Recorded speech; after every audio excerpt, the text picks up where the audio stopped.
This video is made using AI-generated voices and meant to be parody and entertainment only, and is no way meant to politicize or shame any persons, living, real, or otherwise.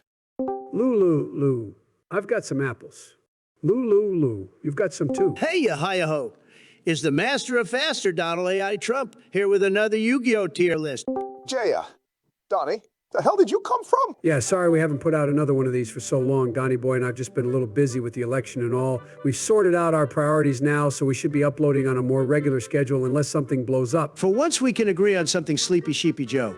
Nothing's more important than the game of games. Not even almost getting JFK Ed in the face can keep me from Yu-Gi-Oh! No copyright law in the universe can keep me from playing my favorite card game. So apologies if we sound a bit different, but since we have to use a different AI service, looks like we won't be speaking in Japanese until 11 Labs decides to get their mind out of the gutter. Luckily, our homie Kenyaki has something even cooler in the works, so hopefully you'll forgive us for not being able to go full anime. Oh geez, I was wondering what you two had in mind when you suddenly DM'd me and Barack out of the blue. Hey, aren't you supposed to be busy hosting a tournament right now, bushy boy? Oh, don't worry, Joe, this universe isn't canon to the President's Duel universe. Or well, at least it's more of a fun side story that might reference that series but takes place during an unspecified time and place. And don't worry, that series is still in the works. It's just that we want to test out the Play HTAI service before we hard commit to it. All right, calm down, Tetsuya Nomura. First of all, it's a little late, but we have to thank all of our lovely viewers for the reception of the last President's Duel video. Yeah, since these take a long time to make, and our homie Kenyaki puts his all into these, so he really appreciates the support. And thanks to you guys for coming up with our team name. There were several of you who suggested this, but the first ones to suggest it are both Michiel Vickers RR2WT and Tulamami7759. Thanks to you, us AI presidents will be known as Team 3Ps in the President's Duel main series. But President's Duel aside, what finally fantastical facts are we ranking today, Donnie boy? Well, George, when you think Yu-Gi-Oh! Deck, what's the most important thing that comes to mind? Salt and toxicity. No, you marshmallow. Monsters. I like Obama's answer better. Oh, we ranking monsters, Donnie boy? That's right. We're ranking every single ace monster that every Yu-Gi-Oh! Rival has used in the anime. Any particular reason why we're skipping pro tags and going straight to Rivals Donatello? I bet it's cause he wants to put Red Dragon Archfiend right at the top, especially since they finally added the Jack support to Master Duel after about a year. Well, better late than never, I guess. Okay then, since some rivals have multiple ace monsters associated with them, I think this should be a loose list that we play by year. We ranking this by looks or how they function in the TCG? Well, partner, we should do what we did last time and just rank these based off of anything, be it anime or actual card game related. Sounds like a plan. Let's get started with the OG Blue Eyes White Dragon. Waga Tamashi. Blue Eyes, How White Dragon. Oof, nice Japanese, Joe.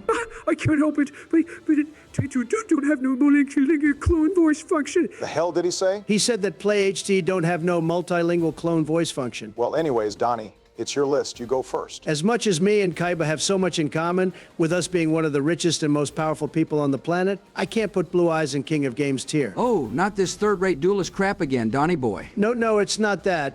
It's more like putting Blue Eyes at #1 feels too easy, if you get what I mean. Care to elaborate, my Sprite Carrot friend? Actually, I think I get where Donnie's coming from. It's kind of like the reason no one picks Mario in Mario Party, right? Like he can be the bestest plumber / race car driver / tennis player ever, but no one ever plays as him since he's basically the default option. Okay. In a strange twist of fate, Sleepy Joe explains a previsually unexplainable concept in crystal clear terms. Like for real, right? I just switched my medicine, and now my kumquat has never been more potato. Joe aside, I'm a pretty big fan of the deck.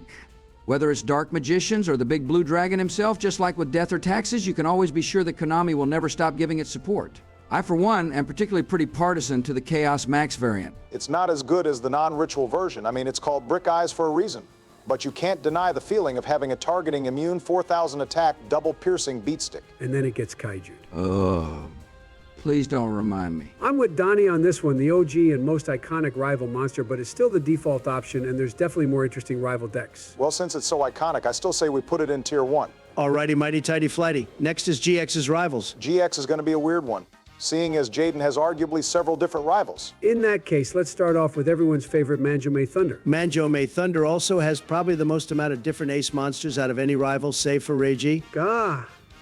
I completely forgot about that. This just got complicated real fast. Well, all right, let's just take this one step at a time. His first ace monster that he used was VWXYZ Dragon Catapult Cannon. Well, technically, his first deck was the Chthonian deck, but really, who the hell cares about that deck anyway? As much as I like summoning giant alphabet robots, V to Z Catapult Cannon is basically trash. Really? I thought giant mechas were right up your alley, Donnie boy. Giant mechas or not, it doesn't matter how cool something is if your opponent isn't even going to see it. Cough, cough, Konami, give us super quad support. Pretty much, yeah, at this point, I'd rather take Ojama King.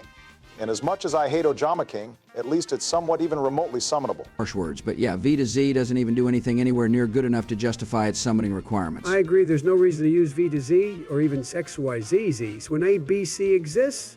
I mean, it does get at least a couple of points for being a giant robot, but that just means it only had fourth-rate Duelist, barely out of literally unplayable tier.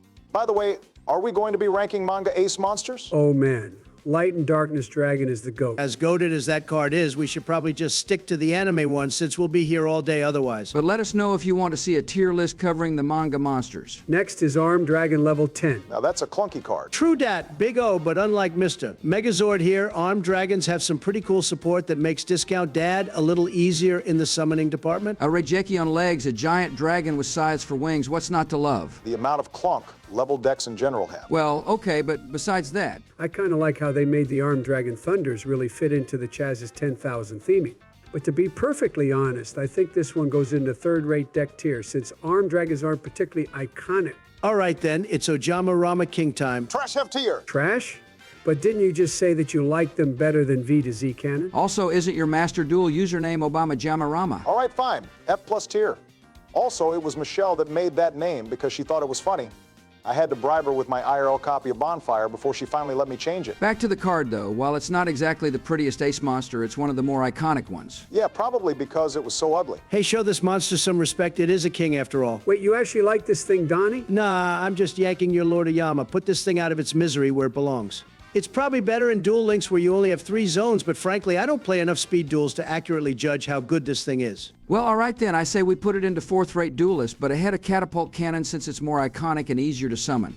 Next, we move on to Aster Phoenix, and finally an archetype that I can respect. Wait, we doing his GX iteration or his Arc 5 counterpart? I say we do both, since unlike Scarlight, Red Dragon Archfiend, D-Hero Dystopia is different enough from the rest of his cards to justify a spot on this list. GX Aster's a bit tricky, since he doesn't really have a particular iconic ace monster that automatically comes to mind when you think of him. I say we rank Plasma since Dreadmaster and Phoenix Enforcer are really the only other options. And ain't no way anyone's playing Dreadmaster, and Phoenix Enforcer's an E-hero that wasn't even part of Aster's real deck. Well, Donnie boy, you're our resident hero player. What do you think? Plasma's a hard one. Though it's the main goal of the Turn 1 Hero End board, I don't particularly care for it. Cause it's just another floodgate on legs? Actually, I don't mind the floodgate part. Yeah, because you're not the one playing against it. It's more of, I'm not really a fan of how it looks. Even among D-Hero designs, it just looks clunky and over-designed to me. Fair enough, but seeing as lore-wise, it's integral to GX's story, as well as the standard hero combo, I say we put this in rogue tier. All right then, next is Destiny Hero Dystopia. Now that is one cool monster. For once, Sleepy Joe, I agree with you. Despite being from Arc 5, it's arguably more iconic than Plasma. Though mostly only to hero players since they tend to prefer cooler looking things. Isn't that right, Donnie boy? Hey, what's wrong with being cool and looking good while doing it? A cool design, relatively easy to summon, and a super unique effect. It could just be rule of cool bias, but I actually like this one better than Plasma. I agree. Let's put this one at tier 1 behind Blue Eyes. Next is Jesse Anderson. Does he even count as a rival? Not sure Joey boy, but unlike Donald, I'd rather not get canceled by the internet, so I say we skip him. Hey, what'd I do? True dat, our boy Johan doesn't really have a singular ace monster.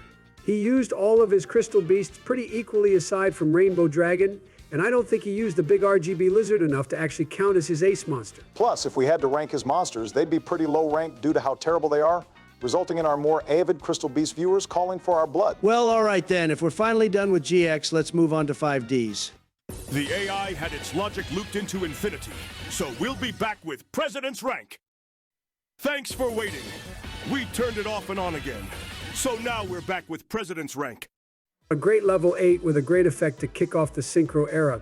Man, I love Red Dragon Archfiend. I'll admit I was still normal summoning Flame Swordsman back during the start of 5Ds, so I can't exactly say for sure how the meta was back then. But I imagine RDA's destruction effect allowed it to blow past boards in 5Ds' relatively slower format, or at least discourage defensive plays. I personally think Stardust Dragon's a bitty bit more useful, but I can't deny how powerful and scary Red Dragon looks in action, especially to its opponent. What's wrong, Donnie? You haven't said a thing about your favorite deck. Well, it's more like I'm actually not sure on this one. Oh? Care to share with the rest of the class? Well, Teacher Glass Souffle on one hand, Red Dragon Archfiend's my favorite deck. But on the other hand? On the other hand, OG Red Dragon's my least favorite dragon of that archetype. Oh, no way. Really, Donnie? Don't get me wrong, I love Jack's deck, but compared to how cool Red Supernova Dragon looks, Red Dragon's just kind of mid. If this were a rival deck tier list, it'd totally be king of games, no contest. But since we're just ranking their ace monsters from the anime, I can't put this higher than a low tier one. Well, all right then, Don Meister. Next is Zexal, another multi-rival Yu-Gi-Oh era. What the Yu Yu Hakusho was that? Oh, don't mind me. It's just the AI acting up again. Well, okay, but with Zexal, unlike Chazz's infinite ace monsters, this time we only have to rank 3. Hey, rank 3.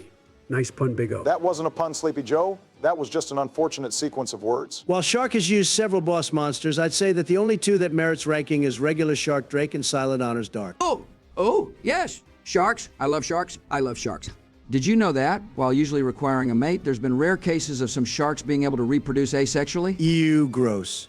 2 words, my friend, TMI. Well, it's not my fault that you lack the vision to see what wondrous marvel sharks can be. What about Shark Drake Vice? I don't think Shark Drake Vice has the ability to asexually reproduce. No, I mean, are we going to rank that card as well? I'd say no, otherwise we'd have to rank Utopia and its bajillion different evolutions if we ever decide to rank protagonist ace monsters. Well, partner, I say we start with number 32, Shark Drake. While I've religiously gone out of my way to watch each and every episode of Shark Week, I don't remember this card being completely worth summoning. A battle effect with a steep 3 material cost and not even the premier 3,000 attack point stat line? I don't think this card's worth using even to rank up into Vice. And don't forget, on top of losing the double attack effect, Vice needs you to have less than 1,000 life points to activate its bite. Congratulations, Joe. You actually remembered an effect for once. I remember being floored every time I tried using this card. As much as I like this card, I'll admit, I could never get this monster to work. Does 4th-rate deck work for you? Well, since you like Shark so much, I say we bump it up to 3rd-rate Duelist. Next is Silent Honor Dark. Now that's a shark, I think. Actually, is that even a shark? Hey, it's close enough. Silent Honor arcs an anagram of sorts for the word shark anyways. I'm surprised Nemlyria Joe here even knows what an anagram is. What the hell is an anagram? And what the hell are all you people doing in me and Mr. Corn Puff's heavy petting dungeon? Never mind. Unlike Shark Drake, I actually remember Dark being really useful in generic level 4 decks, with its non-destruction removal being extremely powerful at the time. And with the Shark and rank up support that came out years later, it's much more iconic to Shark decks too. Too bad people usually just summon Stealth Kragan though. And with Konami banning the totally Mochi Mochi Frog in the OCG and Master Duel, the deck just kind of fell apart. Shut up, Joe. Don't ruin this for me. But considering its importance to the plot of Zexal and how good non-destruction removal is, I say we put it into a high rogue. And besides, with the release of Armor XZs and the upcoming Shark support, at least Konami hasn't completely forgotten about this deck. Oof, poor vehicle roids. Poor bonding H2O. All right, next is Kite, and thank goodness he only has 1 ace monster. Kaito's the GOAT. He only needs 1 ace. Oh boy, when he starts whistling, I get the chills. But wait, what about Cypher Dragon and number 62 Prime Photon? For the purposes of the tier list, I think we should ignore Cypher Dragon. And I think he only used Prime Photon in like 2 episodes, Joe, not enough to be considered an ace monster. True dat. Plus 62 ain't even a prime number and is 7 numbers away from the funny one. Although it was pretty clunky to summon, and its battle effect wasn't really worth ever using, since it still brought your opponent's monster back at the end of the battle phase, its more recent support has really filled this card out to be an integral part of a cool turn 2 deck. Too bad it's only used as material in that deck, though. I feel you, Donnie, but really there was no way Vanilla Galaxy Eyes was ever going to be an actual boss monster without making the deck even more clunky than it already is. Oh, come on, man. Why'd you have to mention ice cream at a time like this? Vanilla's just a bean, Joe. Anyways, but considering how absolutely terrifyingly cool Galaxy Eyes is, I say we put this in Tier 1, right in front of Red Dragon Archfiend. Sounds about right. All right, next is Arc 5, and, Ooh. Ah. Well, what you mean, guys? I love Arc 5. Regi's a great rival. Well, all right, Mr. Great Rival. Go and tell me which one of Regi's monsters is iconic enough to be his ace. Well, that's easy. It's, Ah.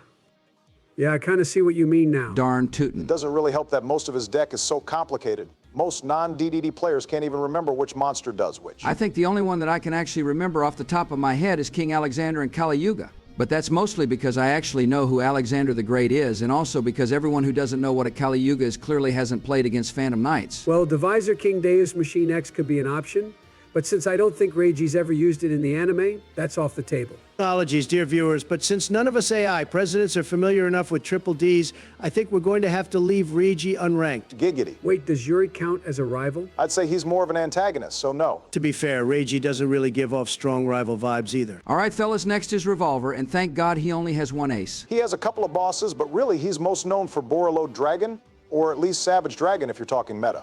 But since we're primarily talking anime, I say let's just stick to Borreload. Not to mention one of the best and most generic Link 4s in early Vrains. Oh man, you simply could not escape this card since it was everywhere at locals. The only ones who didn't run it were the little Timmies that just couldn't afford it, and even then you could just use a proxy. While it did eventually get outclassed by Savage Dragon, and even Borrelsword, I'd say this is probably the best ace we've ranked so far. True dat Barry boy, I say we put it in King of Games tier. Well, all right, boys, that covers everything for mainline Yugioh. Well, hold on, Barry, Larry, Barry boy, we've still got to rank Rush Duel cards. Oh ho. Looks like Bushy Boys finally acknowledged Rush Duels. What can I say? That watch party at Donnie's house made me pretty open to the format. Well, that, and the fact that W has somehow pulled a prismatic rare drag E as on his first pull in Duel Links. Well, you're welcome for the watch party, George, and I hate you forever for pulling that Dragius. Speaking of Dragius, that's our next card. Is Luke really a rival, though? What you mean, Donatello? It's just that, in rival terms, Luke gives off even less rival vibes than Reiji. If anyone deserves to be rival, it's gotta be Nail. Ayo, come on, man, Donnie boy. Luke's not that bad. While I agree that Luke's more along the lines of a Joey Wheeler or a Tyranno Hasselberry in terms of his role in the anime, Nail doesn't appear nearly enough to be considered rival material. So really, Luke's the only option. Fine, but if you ask me, Luke's got no business being anywhere near this rival list. Well, all right, Donnie, but let's save it for the rival ranking video. Today we're ranking just the monsters. I guess you've got a point there.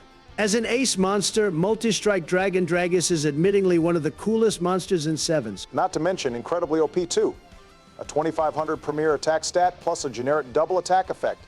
This means he'll forever be on the limited 3 list in Duel Links. I've heard it's a list so iconic that some people have been calling it the cards Konami doesn't want you to run with Dragus list. Huh, well I can see why Donnie's got the big jelly from when I pulled that prismatic rare. I say we put it into King of Games tier. I'd say it's behind Borreload, but otherwise I see no issues. And next is Go Rush with a whole lot way better rival in Yugioh Velgear. ユーディアス立場こそ違えどこうして同じ戦場で戦えたこと我は嬉しく思うぞだが余興はここまでだ Well, Zuijou's another tricky one since he doesn't really have a singular ace monster. Yeah, it looks like he kind of just bounces between his different bosses, with 2 of them even being fusion material with each other. Ranking his cards is like having to pick between either Avian or Burstinatrix for Jaden's ace. Well, to keep things simple, let's try to mirror Udius's deck and say that his aces are Void Velgear Pale Rider and Void Velgear Requiem. Pale Rider since it mirrors Transamu Rainak, and Requiem because Zuijou's other ace Cressier is incredibly ugly and I hate it. Sounds fair, Big O. Let's rank Pale Rider first. Pale Rider is hard to rank. I mean, how do you even rank a level 4 vanilla monster whose only defining feature is that it's 100 attack above the premier stat line of 1500 attack level 4 monsters?